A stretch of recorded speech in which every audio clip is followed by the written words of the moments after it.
ऐसे लोगों के लिए जो बहुत लंबे समय से किसी रिलेशनशिप में है, लेकिन अब वो रिलेशनशिप टॉक्सिक रिलेशनशिप हो चुका है। वो आपको फ्रीडम देने की बजाय कंट्रोल कर रहा है। ये नहीं कि चार लोगों के सामने कब क्या बोल देगा, कब किस चीज पे रोक टोक लगा देगा, कब किस चीज के लिए ब्लेम शेम कर देगा। कब तक आपको उसे ठीक करने की कोशिश करनी चाहिए और कब ये फैसला लेना चाहिए कि अब बस बहुत हुआ, अब यहाँ से बाहर निकलने का समय आ गया। यानी कि आप एक अब्यूसिव टॉक्सिक रिलेशनशिप में हो, लेकिन बड़ा इनकंसिस्टेंट बिहेवियर आपके पार्टनर का। कभी वो प्यार कर रहा है, आपको पुचकार रहा है, और कभी वो आपको लात मार रहा है, बिल्कुल दुत्कार रहा है। कि अगर ऐसा हो जाए तो सबसे पहले आप अवेयर हो कि आपकी ना ट्रॉमा बॉन्डिंग हो गई है ऐसे पर्सन के साथ। सेपरेट होना है, रिलेशनशिप में वर्क करना है, डाइवोर्स लेना है, क्या करना है आपको। ऐसा ही एक क्वेश्चन रिलेशनशिप से और जुड़ा हुआ है। ऐसे लोगों के लिए जो बहुत लंबे समय से किसी रिलेशनशिप में है, लेकिन अब वो रिलेशनशिप टॉक्सिक रिलेशनशिप हो चुका है। ना उनसे छूटता है, ना उनसे रहा जाता है। अब वो किसी से कह भी नहीं पाते। सबसे पहले तो एक रिलेशनशिप को हम बड़े आराम से टॉक्सिक कह देते हैं। आपके मुताबिक कोई भी रिलेशनशिप कब टॉक्सिक होता है, और उसके बाद कब तक आपको उसे ठीक करने की कोशिश करनी चाहिए और कब ये फैसला लेना चाहिए कि अब बस बहुत हुआ, अब यहां से बाहर निकलने का समय आ गया है।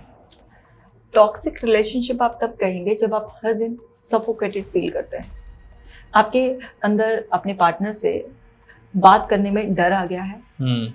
आपका इमोशनल फिजिकल हर कंफर्ट चला गया है। उसकी प्रेजेंस आपको एंजाइटी देती है और उसकी एब्सेंस आपको रिलैक्स कर देती है। वो आपको फ्रीडम देने की बजाय कंट्रोल कर रहा है। आपको वो यही बता रहा है कि आप क्या गलत कर रहे हो। वो आपको अप्रिशिएट करना, आपको इंसान समझ करना भूल ही गया है। कभी भी अनप्रेडिक्टेबल वे में वो कुछ भी कह देता है, कुछ भी कर देता है। आप उसके साथ बड़ा अनसर्टेन फील करते हो। आपके अंदर एक समय ऐसा आ गया है कि फाइट फ्लाइट मोड में ही रहते हो आप, क्योंकि बहुत ही ज्यादा अनसर्टेन लगता है आपको।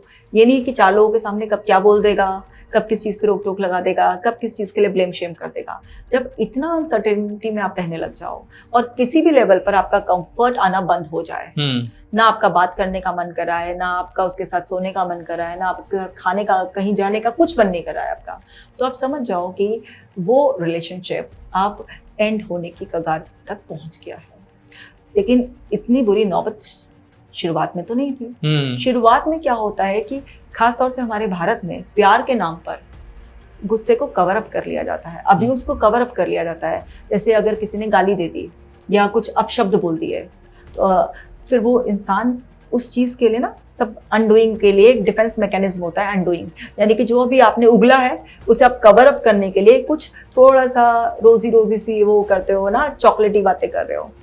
अरे सॉरी, मेरे को बहुत स्ट्रेस था, पता नहीं यार कैसे निकल गया, मैं तो कभी हर्ट ही नहीं करना चाहता, आई एम सॉरी। फिर ये सब चीज़ें, ऐसे पर्सन के साथ आपकी ट्रॉमा बॉन्डिंग हो जाती है।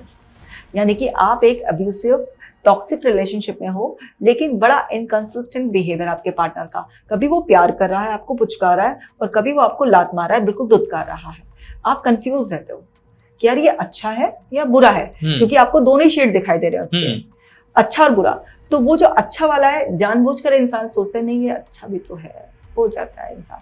और फिर यहाँ पर कंडीशनिंग ऐसे की जाती है, जो प्यार करता है वही तो डांटने का हक रखता है। ये सबसे वाहियात बात है। अरे भाई, जो प्यार करता है वो डांट के इतनी बेइज्जती करेगा, ऐसे आपको फील कराएगा। लेकिन हम लोगों की कंडीशनिंग ऐसे कर दी गई है कि अगर कोई डांट रहा है, आपको कुछ कह रहा है, वो इसलिए कह रहा है क्योंकि वो आपको अपना मानता है, वो आप पर हक समझता है, वो आपको प्यार करता है। सड़क पे थोड़ा ना किसी को डांटने जाएगा। मैं कह रही हूँ जाकर दिखा, तो सड़क पे डांट के दिखा। अगर तेरे को वहीं से जूते ना पड़े ना तो बात रही। जाकर दूसरे को डांटने की हिम्मत इसलिए नहीं होती क्योंकि उसके नेगेटिव कॉन्सिक्वेंसेज होते हैं। अपनों को इसलिए डांट लिया जाता है, इसलिए गालियां दे ली जाती हैं, क्योंकि वहां पर पता है कि डैमेज क्या होगा। जाता है रोएगा, शिकायतें करेगा, थोड़ा सा कलेश पड़ेगा, लेकिन फिर से सब नॉर्मल हो जाएगा, सॉरी बोलकर मना लेंगे। यस, तो वो ट्रॉमा बॉन्डिंग हो जाती है। और अगर कोई पार्टनर की प्रोग्रामिंग ही रॉन्ग हुई भी है, उसने देखा है अपनी मदर को या फादर को इतना सप्रेस करते हुए, तो उससे लगता है तो नॉर्मल है, ये तो हर घर की कहानी है, जबकि ये हर घर की कहानी थोड़ी ना है। या वो पर्सन, फीमेल्स खासतौर से, अगर इंडिपेंडेंट नहीं है, उसे लग रहा है यार जैसा भी गालियां देता है, प्यारता पुचकारता है, लेकिन वो तो यहाँ पे सेफ ना, बाहर जाऊंगी तो पता नहीं मेरा क्या होगा, घर वालों के लिए भी मैं बोझ हो जाऊंगी, वो पड़ी है वहीं पर। तो आप जब हर लेवल पर, फिजिकल, इमोशनल, साइकोलॉजिकल लेवल पर हर समय एक एंजाइटी के एनवायरनमेंट में रहने लग जाओ, तो आप समझ जाइए वो मेल फीमेल कोई भी हो सकता है। ठीक है, तो समझ जाओ ये रिलेशनशिप बहुत टॉक्सिक हो गया है। आप नहीं रह सकते हो। अब बात आती है कि क्या करना चाहिए कि अगर ऐसा हो जाए। तो सबसे पहले आप अवेयर हो कि आपकी ना ट्रॉमा बॉन्डिंग हो गई है ऐसे पर्सन के साथ, इसीलिए आप अभी तक डिसीजन नहीं बना पाए कि आपको क्या करना है। सेपरेट होना है, रिलेशनशिप पे वर्क करना है, डाइवोर्स लेना है, क्या करना है आपको? अगर आप अपने रिलेशनशिप को वैल्यू करते हैं और आप चाहते हैं कि रिलेशनशिप को हम ठीक करें, तो दोनों लोगों के एफर्ट्स चाहिए।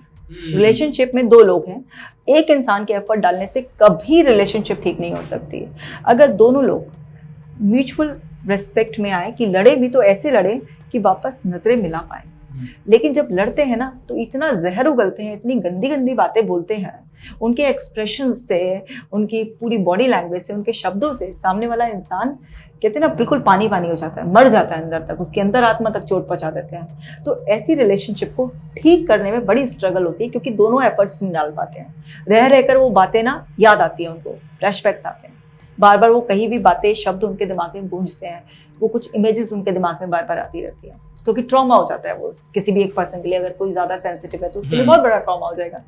तो रिलेशनशिप हील तभी की जा सकती है जब दोनों लोग इस बात पर एग्री करें कि दोनों की ही गलतियां हैं, कभी एक की गलती नहीं होती है।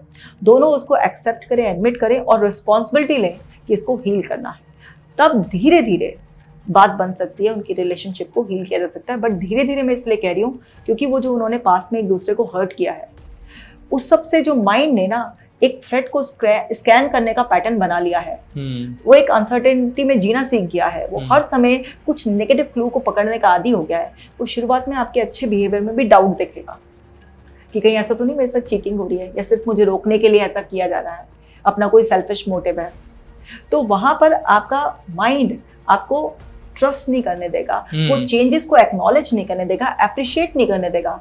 आपको बड़े सारे एफर्ट्स लगेंगे कि अगर आपके पार्टनर ने आपके लिए कुछ चेंज किया है तो आप उसे एक्नॉलेज करो, आप उसे अप्रिशिएट करो। जबकि एक्नॉलेज और अप्रिशिएट करने से क्या होगा, वो बिहेवियर रिपीट होगा और पर्सन को और मोटिवेशन मिलेगा, वो और एफर्ट्स करेगा, बट वो अप्रिसिएशन नहीं आ पाता। इसलिए हम कहते हैं रिलेशनशिप को हील करना है तो पेशेंस रखना, क्योंकि पास्ट में अननोइंगली नोइंगली आपने एक दूसरे को बहुत हर्ट किया है। तो उस हर्ट को, जो इतना ज्यादा डीप हर्ट है, बड़ा हर्ट है, उसको हील करने में भी टाइम लगेगा। एक हल्की सी खरोच लग जाए ना आपको कहीं, तो आपको 2-3 दिन में हील हो जाती है। लेकिन अगर वो गहरा जख्म बन जाए, नासूर हो जाए, पूरा सड़ जाए अंदर से, तो उसे हीलिंग क्या 2 दिन में हो जाएगी? नहीं हो सकती। इसकी हीलिंग भी तो हो सकता है 15-20 दिन लग जाए, महीना भी लग जाए। तो जितना गहरा घाव लेकर आप आएंगे किसी थेरेपिस्ट के पास, उतना ही आपको समय और एफर्ट्स भी लगेगा। तो पेशेंस बहुत बड़ी की है, लेकिन इतना पेशेंस आज नहीं रख पाते हैं लोग, और वो सोचते हैं कि सेपरेशन, डाइवोर्स इजी है, और वो इस भ्रम में रहते हैं कि दूसरे पार्टनर के पास जाएंगे, जैसे वो उनके फ्लॉज देखेगा ही नहीं, वो सब कुछ एकदम से उनके अकॉर्डिंग करेगा। नहीं भाई, दूसरा भी वही करेगा और आप इस साइकिल में फंसे रहोगे। तो सब कुछ इम्प्रूव आपसे होता है।